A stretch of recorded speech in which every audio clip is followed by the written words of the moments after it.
ಬಂಧುಗಳೇ, ನಾನು ನಿಮ್ಮ ಪ್ರೀತಿಯ ಅನಂತ ಲಕ್ಷ್ಮೀ ಶ್ರೀಧರಮೂರ್ತಿ.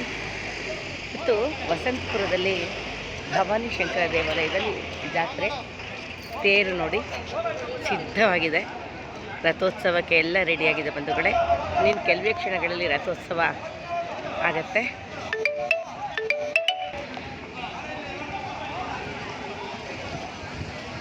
ಅಲ್ಲಲ್ಲೇ ಜನಗಳೆಲ್ಲ ಸೇರಿದ್ದಾರೆ ರಥೋತ್ಸವದಲ್ಲಿ ಪಾಲ್ಗೊಳ್ಳೋದಕ್ಕೆ. ಬಿಸಿಲಿರೋದ್ರಿಂದ ಭಕ್ತಾದಿಗಳಿಗೆ ತಂಪಾಗಬೇಕು ಅಂತ ನೀರನ್ನು ಹಾಕ್ತಾ ಇದ್ದಾರೆ.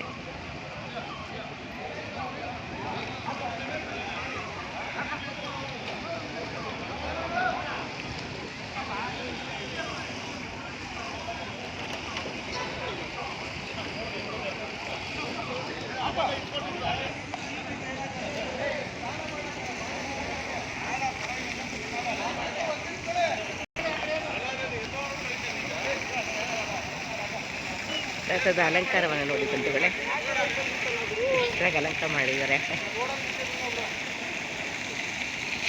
ಒಳಗಡೆ ಪೂಜಾ ಕೈಕರ್ಯಗಳು ನಡೀತಾ ಇವೆ. ಪೂಜೆ ಆದ ನಂತರ ರಥೋತ್ಸವಕ್ಕೆ ಚಾಲನೆಯನ್ನು ಕೊಡ್ತಾರೆ. ಅಲ್ಲಿವರೆಗೂ ಭಕ್ತಾದಿಗಳಿಗೆ ತೊಂದರೆ ಆಗಬಾರ್ದು ಈ ನೀರಿನ ತಂಪು ಮಾಡುವಂಥ ವ್ಯವಸ್ಥೆ ನಡೀತಾ ಇದೆ.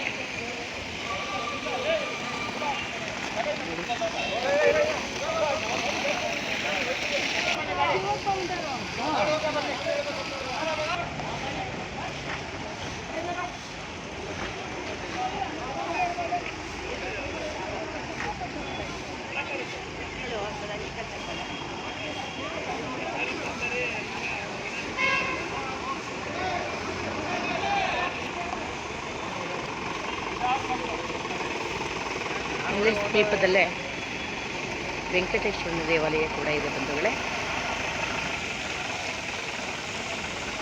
ಪಕ್ಕದಲ್ಲೇ ಮಹಾತಾಯಿ ಮಾರಮ್ಮನ ದೇವಸ್ಥಾನ, ಅಲ್ಲಿ ಆಂಜನೇಯ ಸ್ವಾಮಿ ದೇವಸ್ಥಾನ ಕೂಡ ಇದೆ. ಇದು ವಸಂತಪುರ, ಬೆಂಗಳೂರಿನ ವಸಂತಪುರದಲ್ಲಿ ಇದು ಭವಾನಿ ಶಂಕರನ ತೇರು ನಡೀತಾ ಇದೆ ಬಂಧುಗಳೇ.